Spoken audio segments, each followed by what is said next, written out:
Okay, good morning each and everyone. I am Sandra Angkua and I will be explaining or discussing to you the 1986 People Power Revolution.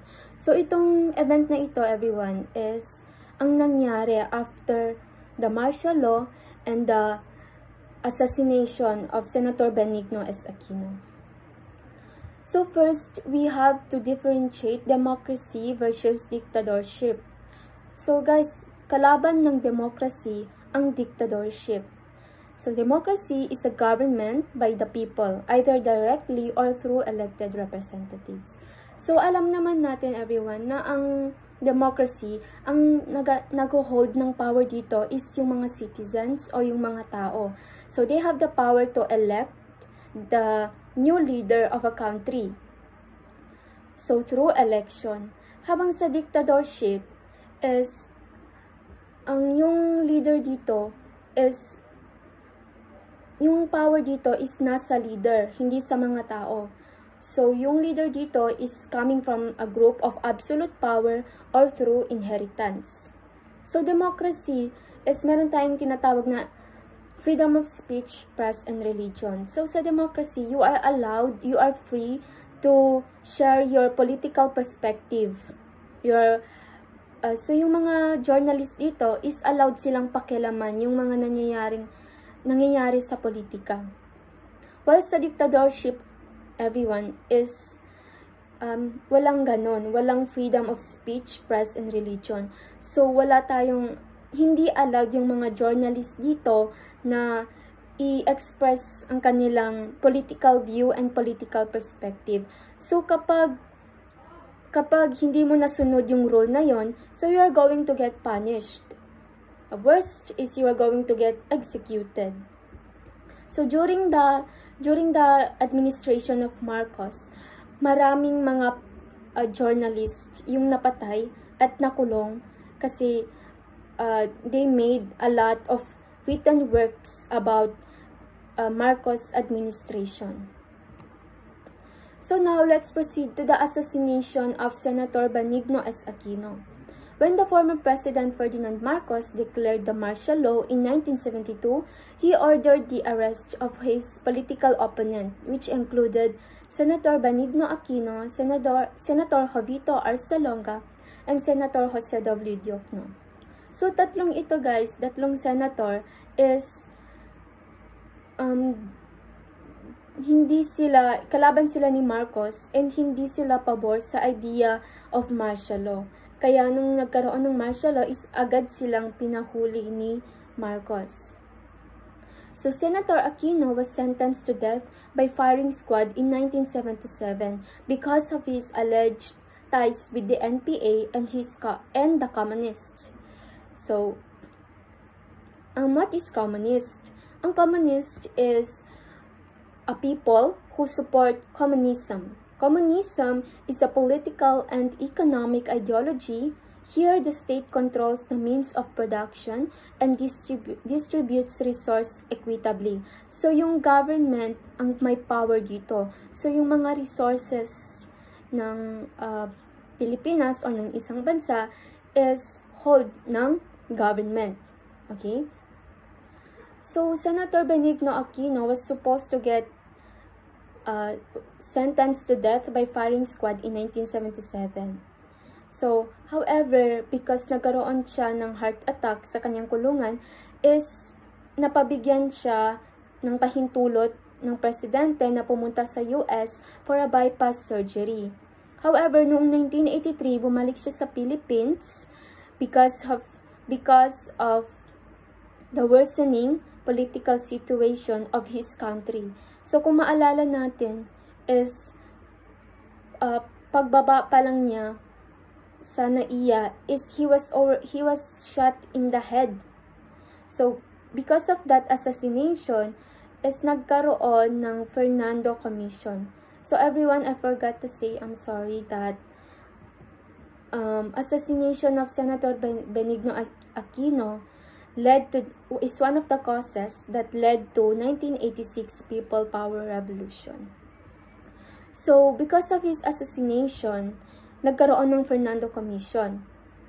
So, ang Fernando Commission was created by President Marcos. So, ang commission ito is to investigate the assassination of Senator Benigno S. Aquino. So, it was led by Chief Justice Enrique Fernando, with the member former Chief Justice Roberto Concepcion, Justice Roberto Martin, Justice Guillermo Santos, and Justice Felix Antonio.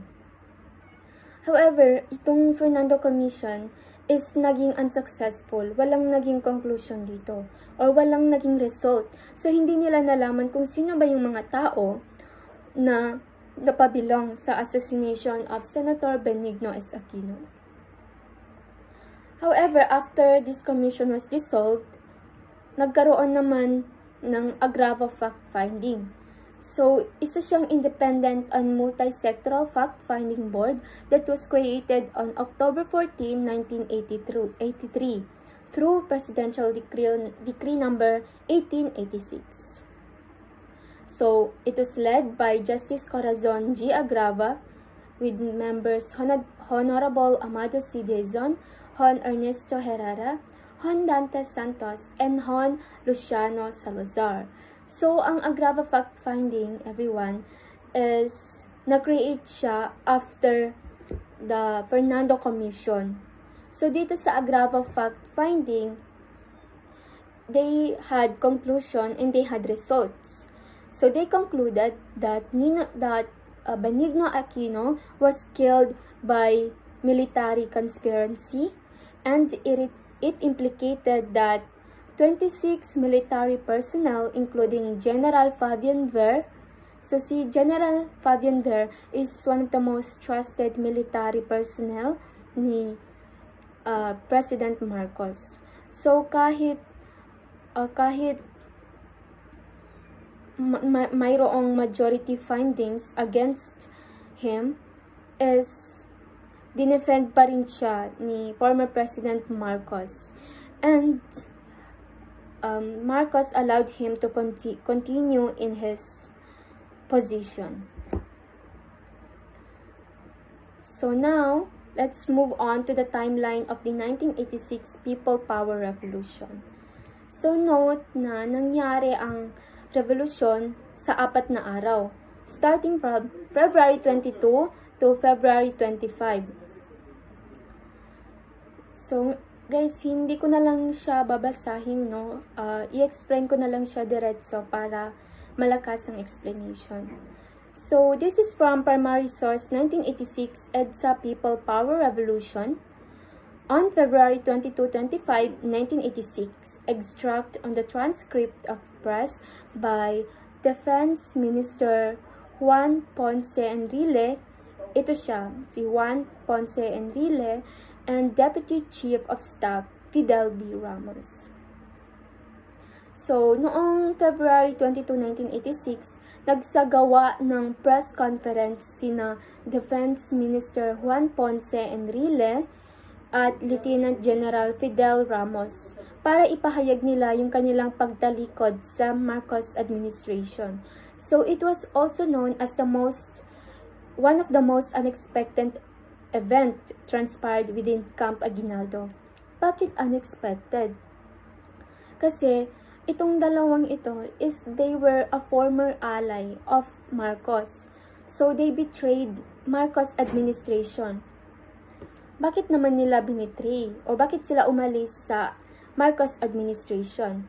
Because noong 1986 kasi everyone is nagkaroon ng snap elections sa pagitan ni Marcos and ni Cory Aquino. So, kalat na kalat yung balitang yon na merong daw dayaan sa election. So, maraming militar, including them, at opisyal, ang hindi nila makonsensya sa pagsuporta sa pamahalaan ni Marcos. So, hindi nila kaya yung ganoong klaseng pamahalaan ni Marcos. So, they chose na umalis sa regime ni Marcos. So, take note din everyone, nasa primary source din natin, no, habang binibilang ang mga boto is merong 35 technicians ang nag-walk out mula sa COMELEC kasi nakikita nila mismo yung daya ang nangyayari. So, according to them, according to the primary source, nakikita nila yung pagbabago-bago ng tunay ng resulta na pabor sa kay Marcos. So, dahil doon sa dayaang nangyari, is hindi kinilala ng maraming Pilipino at ng international community ang resulta ng eleksyon. So, dahil doon, nagsimula ang EDSA People Power Revolution. So, okay, now naman, let's move on to the day 2, February 23, 1986. So, ito si Jaime Cardinal Sin. Nanawagan siya, isa siyang Manila Archbishop. So, nanawagan siya sa taong bayan na pumunta sa Camp Aguinaldo at Camp Crame upang suportahan at protektahan sina Ramos at Enrile para maiwasan yung pagtanak ng dugo kung sakaling aarestuhin sila ng mga tauhan ni Marcos. So sabi pa nga niya, I am calling our people to support our two good friends at the camp. So, ang camp na ito guys is, meron kasi tayong tinatawag na dalawang camp during the People Power Revolution. Ang Camp Crame pati Camp Aguinaldo. Sa Camp Crame, it is the national headquarters of the PNP that was named after Brigadier General Rafael Crame. Habang ang Camp Aguinaldo naman is national headquarters of the AFP that was named after the former president or first president of the Philippines, Emilio Aguinaldo. So si Jaime Cardinal Sin, isinagawa niya yung pananawagan niya sa pamamagitan ng Radyo Veritas. So, after that, nagsimula ng dumami yung mga tao sa EDSA.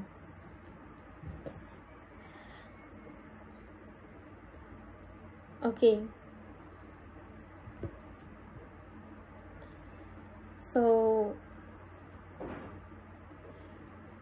noong February 24, 1986, day 3. So, nagplano sina General Ver at General Ver na lusubin nila yung Camp Crame. So, lalo pang dumami yung mga tao doon na nagtungo sa EDSA para ipahayag nila ang kanilang pagnanais na mapatanggal sa posisyon si Marcos. So, Marcos camp threatened the people. So, nag-threaten sila na aatakihin nila yung mga tao kung hindi sila aalis doon sa EDSA. However, yung mga tao, imbes na matakot, is mas lalo pa silang dumami. So, you might be asking, kung paano na face ng mga tao yung threaten ng mga military. So, instead of violent way, everyone, is yung mga tao, pinakita nila yung support nila kay Aquino at naghandog sila ng kanta at naghandog din sila ng mga flowers. They gave that to military men. So, yung mga militar is nag-decide sila not to fire or not to shoot the people. So, at the same day, inanunsyo sa radyo na umalis na daw ng bansa si President Marcos. Pero, hindi totoo yun. Ginawa lang yun para linlangin niya yung mga taong bayan. So, sinugod at inangkin ng taong bayan ang Channel 4, isang station na pagmamay-ari ng gobyerno. So, idineklara ni Marcos ang curfew mula 6 p.m.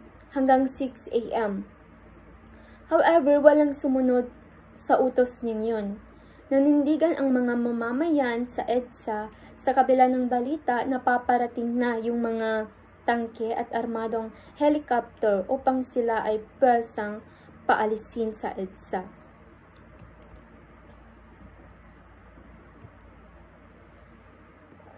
Okay, so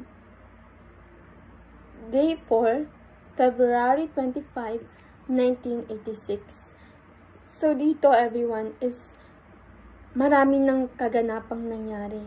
So noong 5 a.m., Marcos decided not to step down or hindi siya aalis sa kanyang position. However, after 30 minutes, si Marcos and his family decided to leave the country.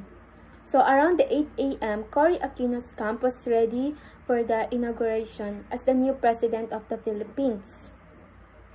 Around 10:46 a.m., Cory Aquino sworn in as a president of the Philippines by Senior Justice Claudio Tihanqui. So nanumpa si Corazon Aquino bilang Pangulo sa Pilipinas. So sa pamumuno ni Supreme Court Associate Justice si Claudio Tihanqui. So isinagawa niya yung kanyang sworn statement sa harap mismo ng kanyang taga-suporta. However, 11:55 a.m., lumabas naman ng balkonahe ng Malacanang si Marcos. So nag-announce din siya as a president. However, yung live coverage was cut. So napatay yung live coverage habang nag-aanunsyo siya na siya yung bagong presidente din. So around 4:30 p.m., U.S. Brigade General Ted Allen negotiated with Marcos to use American helicopters to evacuate Malacanang. On 9 p.m., Marcos left the Philippines to Hawaii, USA. 10 p.m., radyo announced that the family Marcos finally departure from the country. So, nilisan ni Pangulong Marcos ang Malacanang kasama yung family niya at mga ilang loyal na tauhan niya. So, pumunta sila sa Clark Air Base sa Pampanga at mula Pampanga is pumunta sila sa Hawaii, USA. So, of course, nagdiwang yung mga Pilipino nang mabalitaan nila yon. So, pagkatapos ng mahigit 20 years ng pamumuno ni President Marcos, ito is through non-violent revolution is nakaya nilang patanggalin yung administration ni Marcos. So, on March 25, 1986, President Aquino declared a constitutional government. Okay, so explain ko na lang siya diretso. So, our primary source from the excerpts from the 1986 Constitution. So, following the People Power Revolution, everyone, is President Aquino established a constitutional government on March 25, 1986. Proclamation number 3 created the Freedom Constitution, a provisional charter preserving the Bill of Rights and granting the President legislative powers until a new legislature and constitution were in place. So this effectively dissolved the Batasang Pambansa, the Philippine Parliament under Marcos. So, despite opposition, President Aquino issued Proclamation number 9 on April 23, 1986, establishing a Constitutional Commission, or also known as the CONCOM, to draft a new charter led by former Associate Justice Cecilia Muñoz Palma and composed of members appointed by President Aquino. The CONCOM aimed to remove authoritarian elements from the 1973 Constitution. The draft was completed on October 12, 1986 and ratified via plebiscite on February 2, 1987.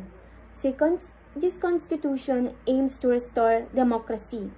So it protects human rights and prevent the return of authoritarian rule, ensures civil liberties like freedom of speech, freedom of religion, and due to process and equal protection. So, yun yung about sa 1987 Constitution na created by President Aquino. So, ito guys, yung mga major personalities in 1986 People Power Revolution. So, ito sila yung mga nag-contribute or parte ng event na ito. So, na-explain naman natin sila kanina, di ba?